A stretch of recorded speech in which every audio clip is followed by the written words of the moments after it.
Quickly नाज़रीन, अब ज़रा अंदरूनी हालात को देखते हुए अंदरूनी मामलात की बात कर लेते हैं कि कराची से कुछ हैरान कुन और साथ साथ काबिल सताइश मनाजर आए हैं सामने।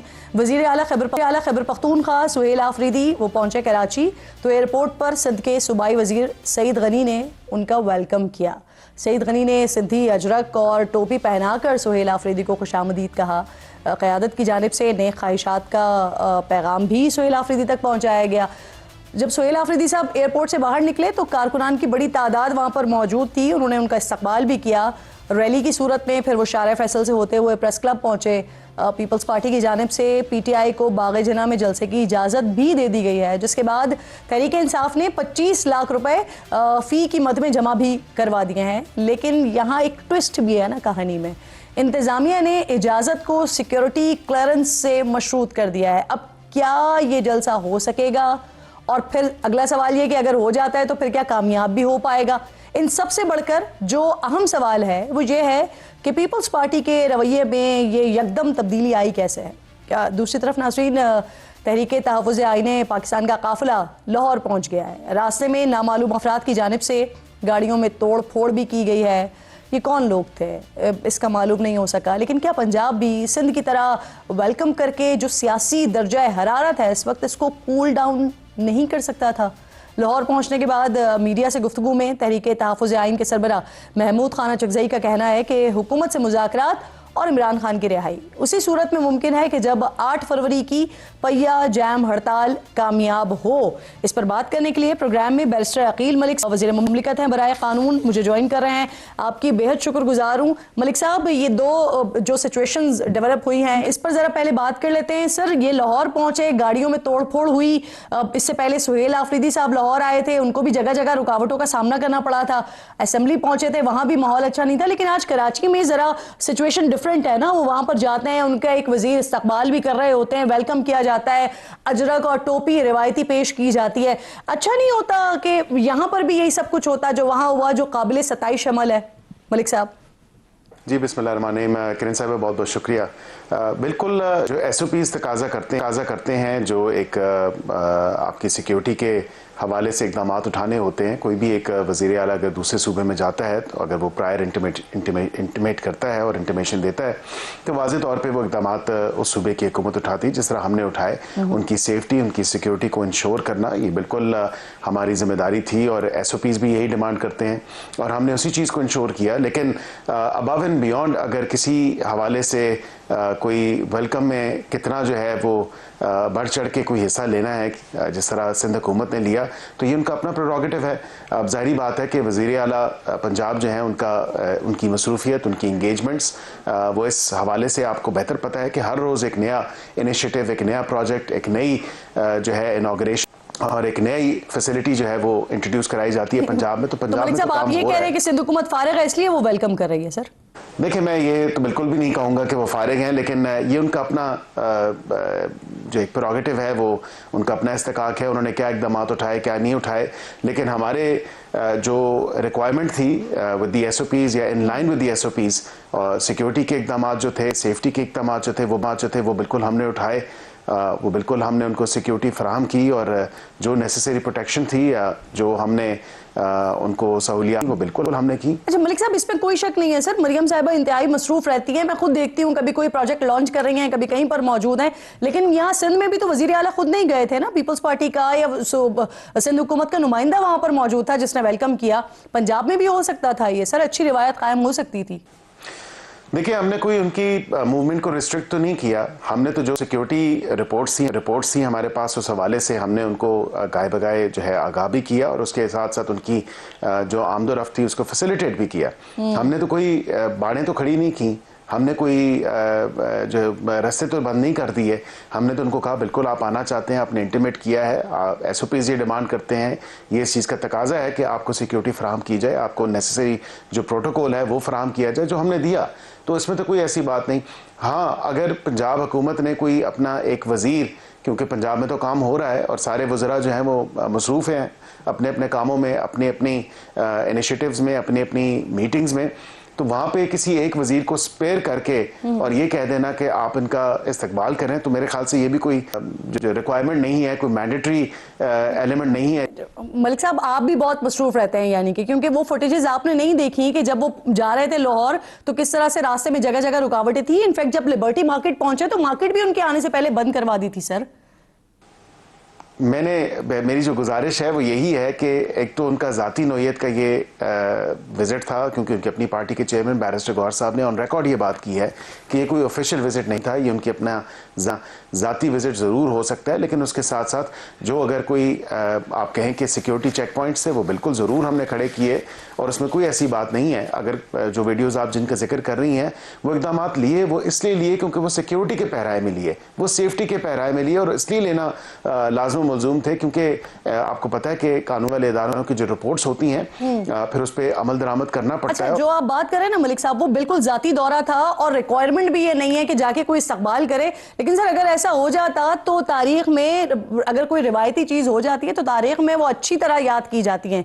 जिस तरह से जो हुआ वो अच्छी तरह याद नहीं रखा जाएगा। सर, ये आपने बात सही की कि रवायात हैं और रवायात को अगर जो है वो अपना लिया जाए या उनको आगे बढ़ा लिया जाए तो उसमें भी कोई कबाहत नहीं है और बिल्कुल ये अच्छी रवायात हैं। एक सियासी या जमहूरी तकाजे तो यही हैं, लेकिन उसके साथ साथ हर इंसान को, हर पॉलिटिकल पार्टी को अपनी मसरूफियत और हर हुकूमत को अपनी मसरूफियत भी देखना होती है।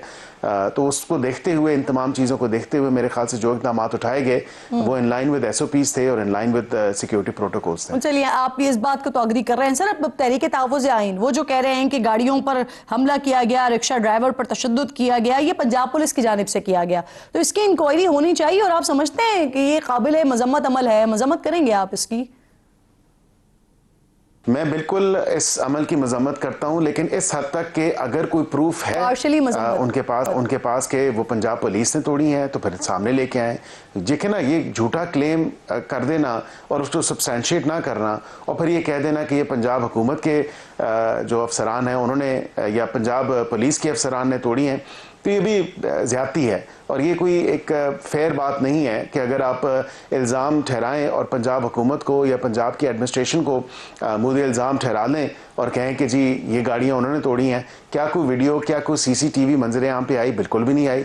तो ऐसा कैसे हो सकता है? ये इल्ज़ाम बराए इल्ज़ाम या इल्ज़ाम तराशी की जो सियासत है इसको ख़त्म होना चाहिए। आप ये कह रहे हैं कि ये तोड़ फोड़ जो हुई है ये उन्होंने खुद की है?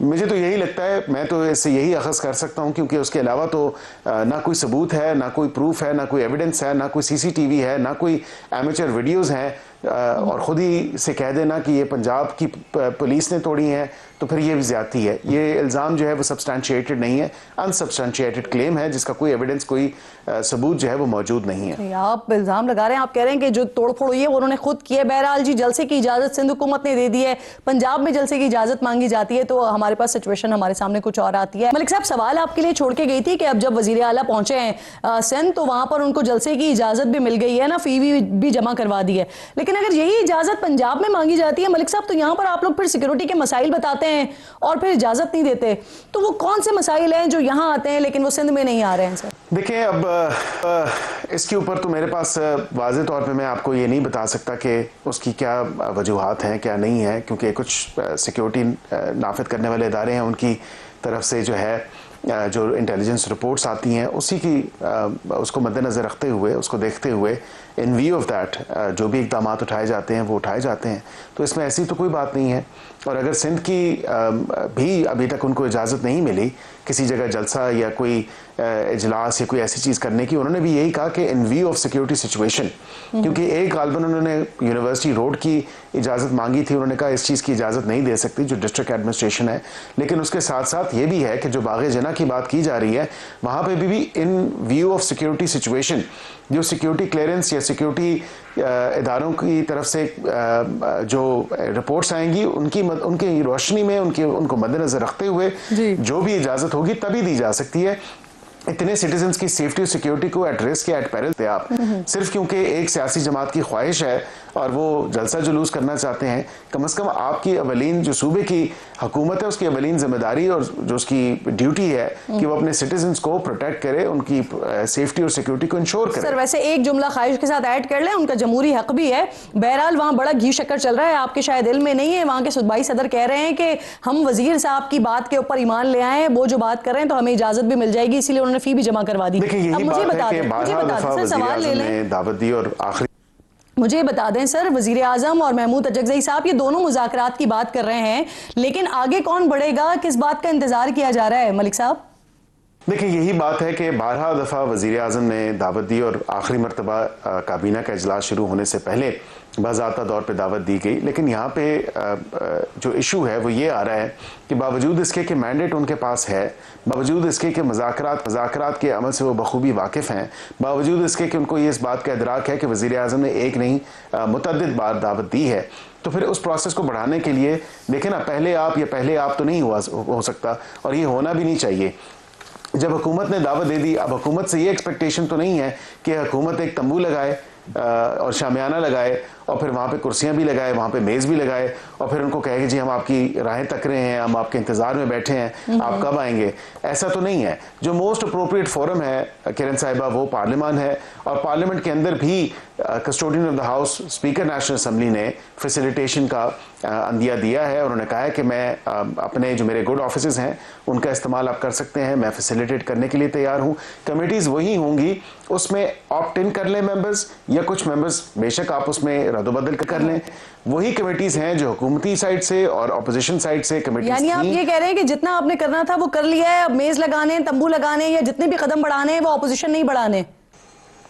नहीं, जो कदम बढ़ाना है वो क्योंकि वज़ीर-ए-आज़म की दावत के बाद और मुतअद्दिद बार उनकी जो पेशकश और दावत दी है उसके बाद मैं समझता हूँ कि स्पीकर साहब ने भी उस पर मोहर साबित कर दी। स्पीकर साहब ने भी कहा कि वो फैसिलिटेशन के लिए तैयार हैं। तो मेरे ख्याल से जब पार्लियामान सुप्रीम अदारा है तो बिल्कुल जो सुप्रीमेसी है उसको देखते हुए, जानते हुए मैं समझता हूँ कि ये पार्लियामान का हिस्सा भी है। अजगज़ई साहब खुद भी ये मेंबर नेशनल असम्बली हैं, वहीं से उसका आगाज़ करें और जाएं स्पीकर साहब के पास और कहें कि जी वज़ीर-ए-आज़म ने दावत दी है तो आपने भी फैसिलिटेशन का बोला है तो फिर ये इसका आगाज़ कर लेते हैं।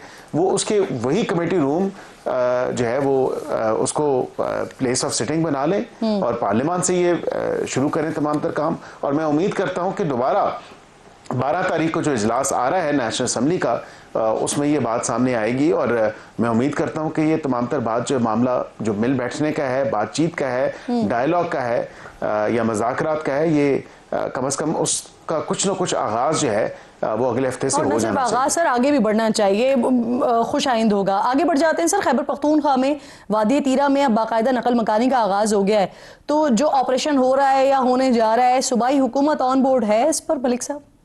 देखिए सूबाई हुकूमत के अपने जो नुमाइंदे हैं वो मेरे साथ कई शोज़ में बैठे और वहाँ के जो स्पोक्स पर्सन है, जो इंफॉर्मेशन मिनिस्ट्री या जो उनके वज़ीर इत्तलात हैं, वो वाज़े तौर पे कह चुके हैं। उनको बड़ी हिचकिचाहट महसूस हुई, उन्होंने आए बाएं शाएं से काम लिया।